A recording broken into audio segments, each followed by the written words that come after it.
Okay, there is, in my book, I have a chapter on quantum consciousness, which is perhaps the most bizarre form of consciousness in all of science. According to the quantum theory, in order for something to exist, somebody has to look at it. Somebody has to make an observation. Before you think, in principle, it could exist in all possible states.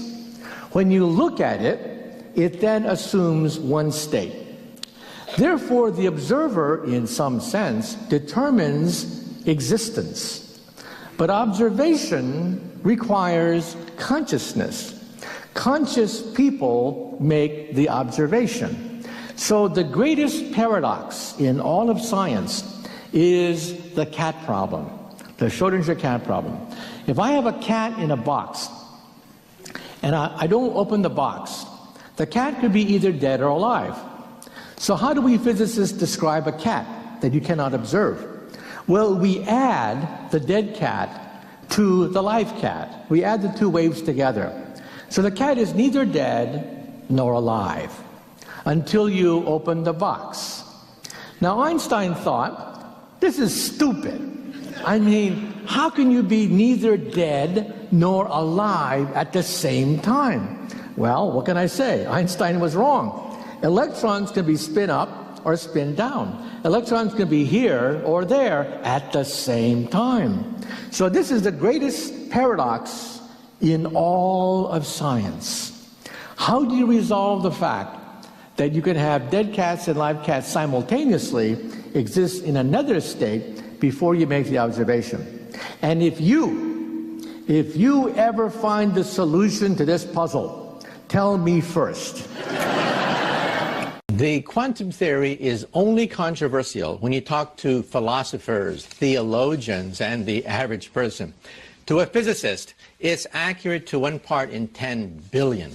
We can take an atom, shine a laser beam at it, and I can predict the properties to 1 part in 10 billion. The consequences are the internet, GPS, laser beams, computers, fiber optics, a broadband internet. All of that is a consequence of the quantum theory. Now, you'd think that a theory that powerful would be logical, compelling, and intuitive. Wrong. It is the most bizarre theory ever proposed in the history of science. Einstein couldn't get his head around it.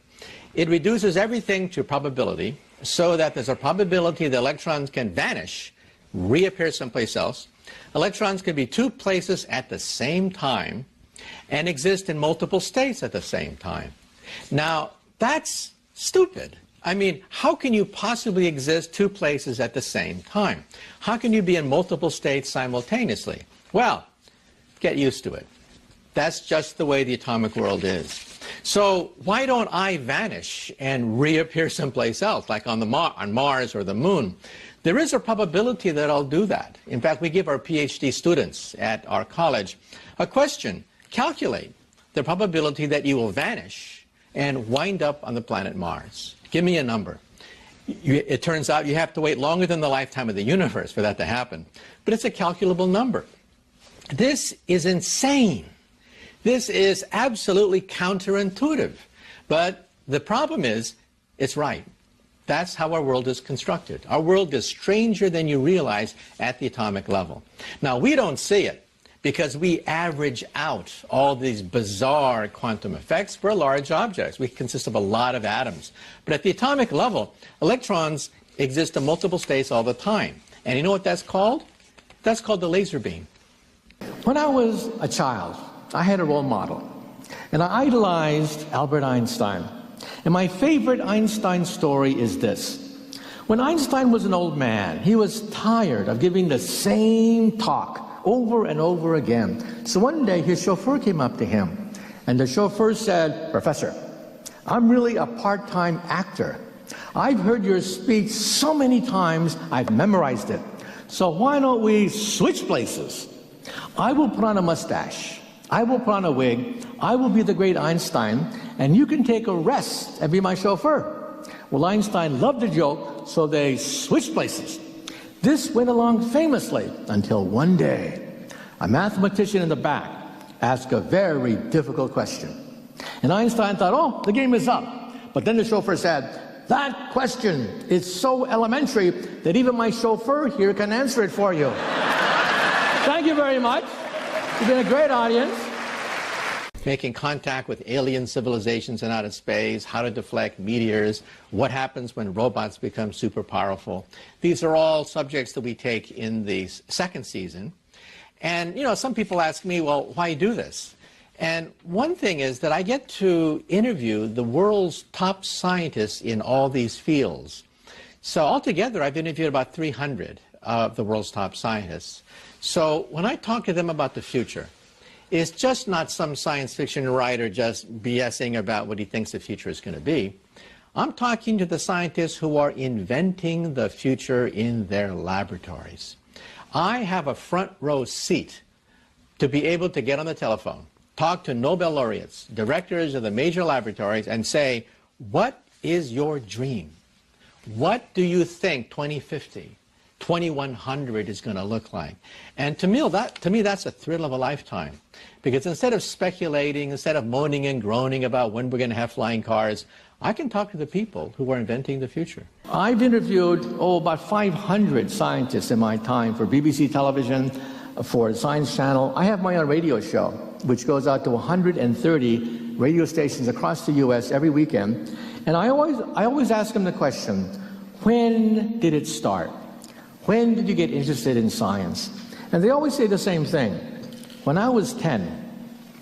When I was 10, it was a telescope, a microscope, a chemistry kit, a visit to the planetarium, an astronomy book. Something set them off. Because before 10, everything is mommy and daddy, mommy and daddy, mommy and daddy. After 10, kids begin to ask, what is beyond mommy and daddy? And then they get this existential shock, this epiphany, realizing how huge and glorious and splendorous the universe is. And then kids just eat it up. They want to know everything about physics and chemistry. They want to know why the sun shines. They want to know everything. And then they hit 15, and it's all over. What is the greatest destroyer of scientists known to science? The greatest destroyer of scientists is junior high school. You see, we're all born scientists. We're born wondering, where did I come from? Why does the sun shine? Why do the stars twinkle? We're born that way until we hit junior high school. And then it is crushed out of us. All of a sudden we have to memorize useless facts, figures that don't amount to anything. All of a sudden we're called nerds by our friends. All of a sudden it's hard to get a date. All of a sudden the hormones are kicking in. So it's difficult. And then in high school you have this pyramid. This pyramid where you have the beautiful people on top, the jocks and the cheerleaders. I have nothing against them, but there is a pyramid in high school immortalized by Hollywood movies. But Hollywood never tells you that as soon as you graduate from high school, that pyramid turns upside down. They never tell you that. Look at Bill Gates, look at Steve Jobs, look at Mr. Zuckerberg. These are billionaires, leaders in innovation technology. They were at the bottom of the pyramid when they were in high school.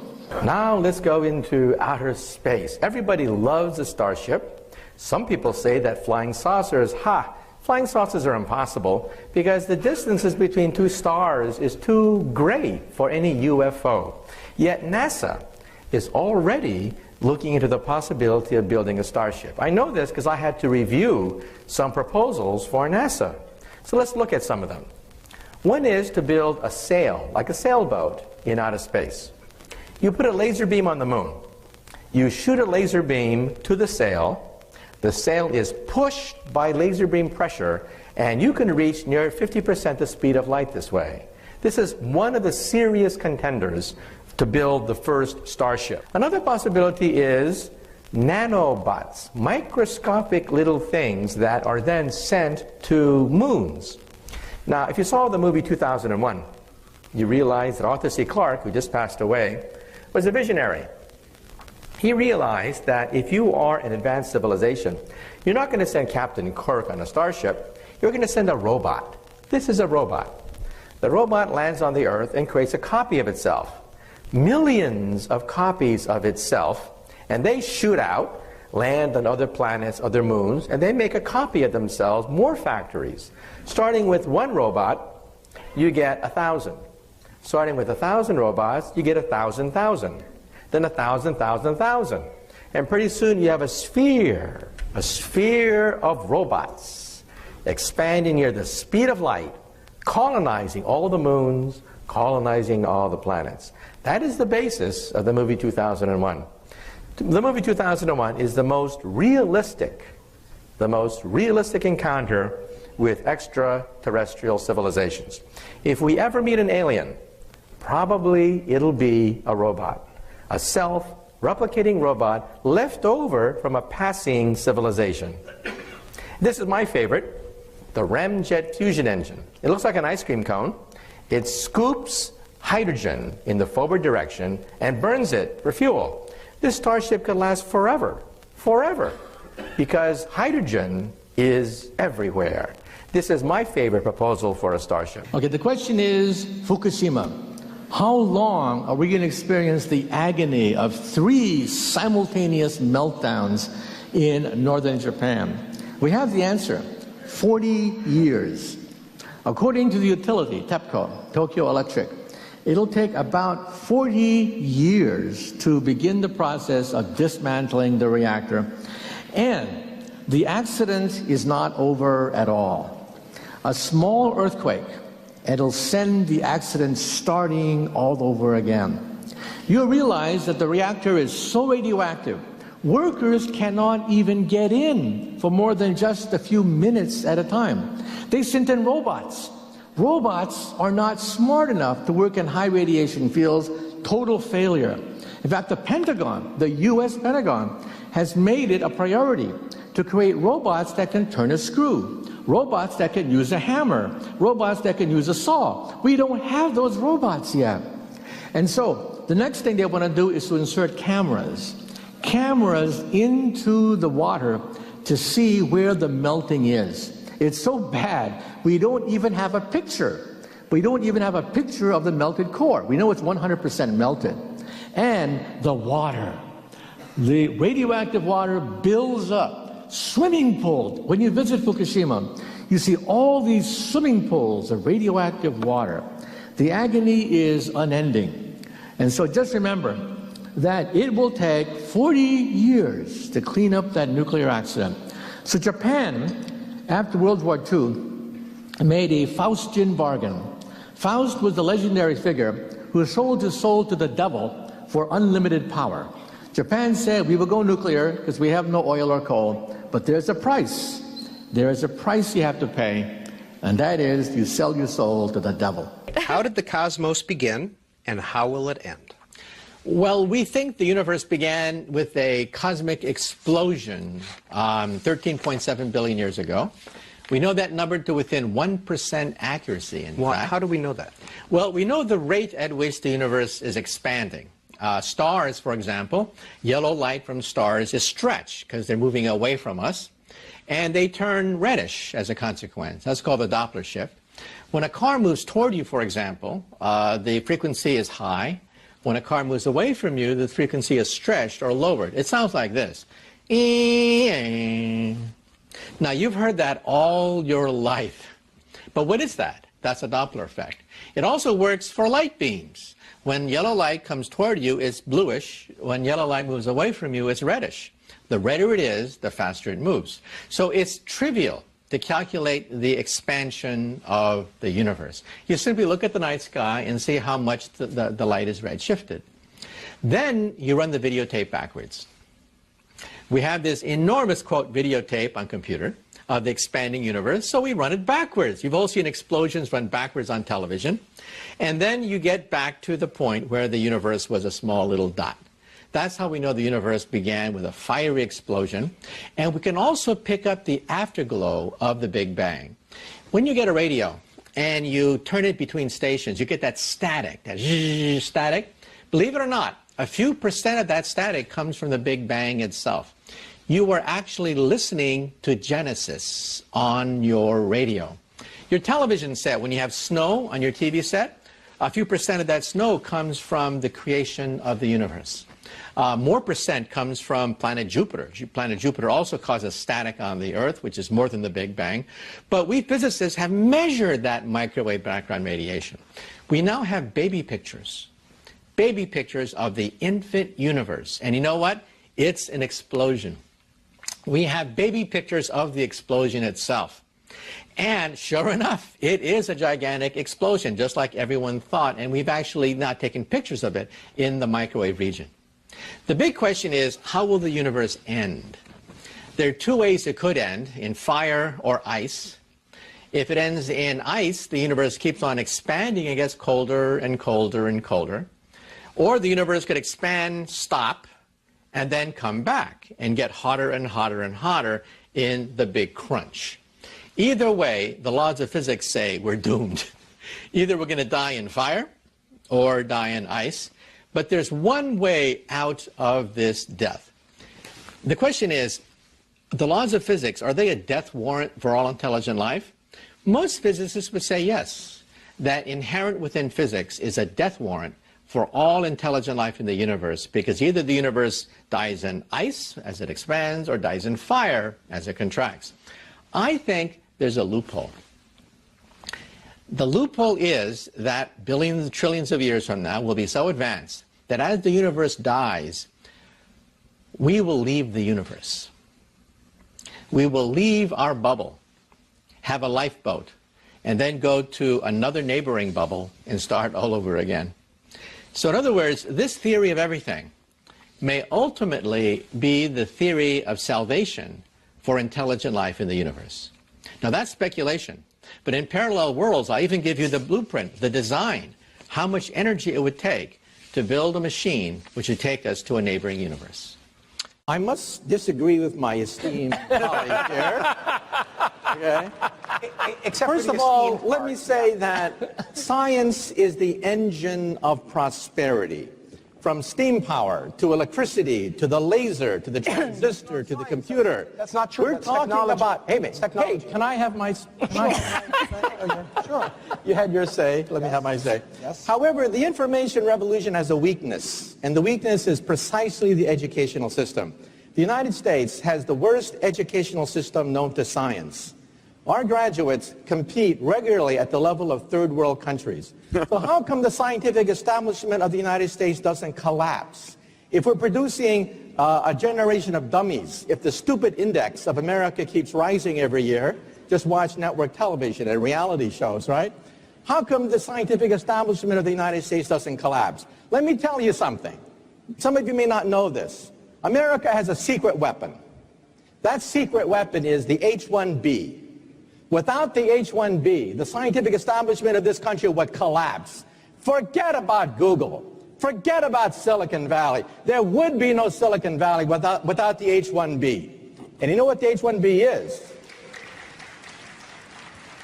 It's the genius visa, okay?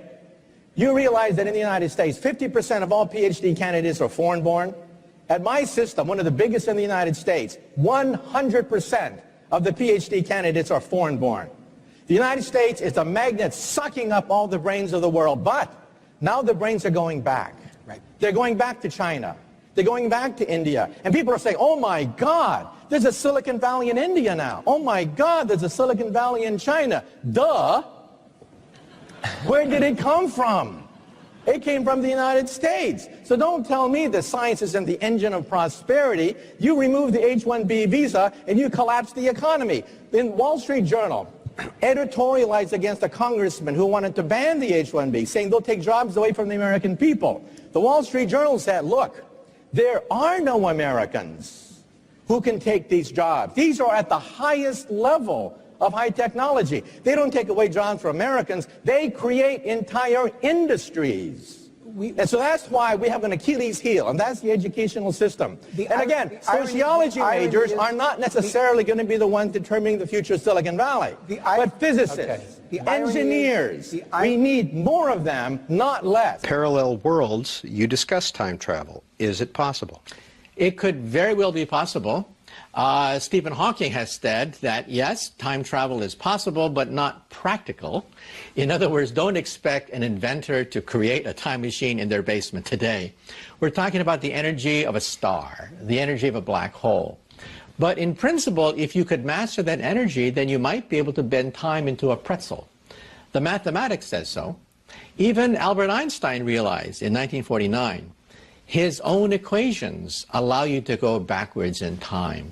If the universe rotated, for example, a very simple kind of universe, a rotating universe, and you go with the flow, you go around the universe as it rotates, you can come back into the past. So simply walking around a circle, you come back not where you left, but you come back yesterday. So even Einstein realized, oh my God, his own equations allow for time travel. So in his memoirs, of course, Einstein had to address the question, is time travel possible? And he said, aha, I have found a loophole. And that is, the universe expands. It doesn't rotate. So it means that if the universe rotated, time travel would become commonplace. So thank goodness the universe expands.